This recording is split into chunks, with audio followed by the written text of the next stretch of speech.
Hey Elevator, and welcome back to this meditation practice where we'll be teaching you how to balance your breath. Right now we're really in this recharging, releasing, and resting and relaxing. So this is the perfect practice to be able to balance both the right and left hemisphere, your mind, your body, and your soul. It is the ultimate easy balancing tool. Yeah, one of the big tricks is when we're thinking about whether or not we need to relax, whether or not we're worried, whether or not we feel stressed, one of the easiest ways to start coming back to yourself, to come back home, to feel calm again, to let your mind relax, is to sit and do breath work. Breath work is one of the most powerful practices because you don't have to visualize something. There's not a bunch of extra steps to do. There's a few little things you can do. And you're already doing it. Yeah. It's like that's the one thing you are already doing for sure. And that's why I like this practice. This isn't something that I typically do in the moment, but it's something that when I'm at home and I'm thinking, oh, I want to do a breathwork practice, that would really benefit me today. This is one of those ones that I go to. It's one of those just like those top 3 breathworks that I think everyone should be doing, and we should have them on a repeat. So like every few months, you're coming back to this practice. I love doing this because of the calm that it gives me once I'm done. You know, you're not even wrong about that. This practice we use at even our Evolved Couples Retreat and our Goddess Retreat. Like this is something that comes up so often, not only in our personal life, but when we're working deep in transformative healing work, we always lean on this practice. Yeah, and if you love breathwork, if you love this type of stuff, remember we did a breathwork masterclass. It's been a while now, but it was January of like 2022 or 2023. I'm not sure. It was January. I know it was a January. But it was very little in terms of it, very little instructions. It's doing the work. It's actually getting in here. So let's go ahead and get in that work. Yeah. You ready for that? Let's All right, do so it. we're gonna take our palm. I'm gonna take our right hand. We're gonna use our thumb, and we're gonna use our ring finger. So first we're gonna take our thumb and plug it into the right nostril. Not into, just right up against. Yeah, so don't smash it. No, Chris is gonna be digging in. Don't smash it. Just nice. Let's pick our nose. Press it up against it, right? And take a nice big breath in through only that left nostril. We're gonna take that thumb off and put the ring finger on our left nostril and breathe out. And then back in.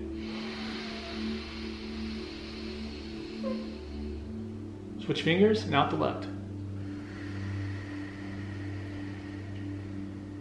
That's one round. Let's do a few more rounds. Inhale. Switch fingers, out the right. And the right.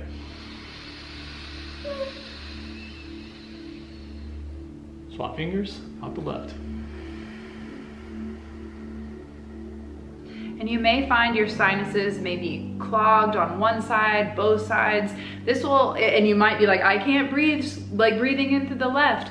Just keep trying to see if you can break open that sinus passageway. Another thing you could do before any type of breathing breathwork practice is doing a neti pot. That's where you pour the saline water in through the nose and out the other side. It'll help clear out that sinus and will allow for more oxygen. And guess what? That elevates your mood, your energy, your vitality. It makes you feel a lot better, like breathe in the drug. So if you're someone who has constant allergy issues, one, let's look into the allergy. What are you eating? What are you smelling? What's in your environment? What toxins or chemicals are you exposed to? But if you're someone that struggles with that, why don't you try the neti pot? And I know, Chris, I can already hear you, but I feel like I'm drowning when I do it. I hold my breath. There's your secret trick to neti potting. As soon as I go to pour it, I just take a big deep breath in, because we're doing breath work here. I hold my breath and then I let it pour through my nose. That way I'm not trying to breathe in my mouth and my nose or get the water pulled up in there. So try holding your breath. That's like extra bonus tip for today, but I just had that feeling that maybe before we continue, you might be feeling that clogged or, you know, feeling the sinuses creating an issue. Yeah, we're gonna do a couple more rounds of this, but before we do, I wanna tell you one more tip too, since you brought this up. And that is one of the things that I love using this for. Remember, when we let go of one habit, typically we're grabbing onto another habit, whether we want to or not. So people who quit smoking or who want to quit smoking need something to fill in that gap. They need something where they're sitting there for 5 minutes and taking long inhales and exhales, because that's what smoking actually does. And so if you are a smoker or know someone who wants to smoke, this is a great alternative. Wants to stop smoking. Wants to stop smoking. Slow down, Carmichael. What you're gonna wanna do is try out this practice. So anytime that you would go do that, do this instead. And maybe get people to do it with you. Otherwise, do it in your car or something. It looks a little weird. You'd be like, what the hell's going on? But I'm telling you. Can you imagine what looks weird to me, not like, sorry for the judgment, but it's like group of smokers outside. What if the new norm was a group of meditators and breath workers outside in a like powwow circle? Listen, you can meditate anywhere you want to, in front of people, away from people, whatever it is. The point is that when you do this for a while, I was already calm doing a couple rounds of that. I already started to feel good. I normally like to take it for a certain amount of time, maybe 5 minutes, maybe 10 minutes, or 20 rounds or so if you want to count that. But just doing a few rounds of this can really start to recenter you. What I like about recentering is that it always taps you back into your intuition. If you've gotten away from that, if you've gotten stressed, if you're thinking too much about other people or thinking about what's going on to the world, remember, meditation is not an escape from life. Meditation is life. All of the thinking is an escape from life. And so it's really important to start adding these practices in so you can start interfacing with the present moment. You ready for a couple more rounds? Let's go. Let's do it. Again, right thumb, right nostril. Oh. You got it. Yep. Swap. Big breath in. In through the right. Close and exhale to the left. And left.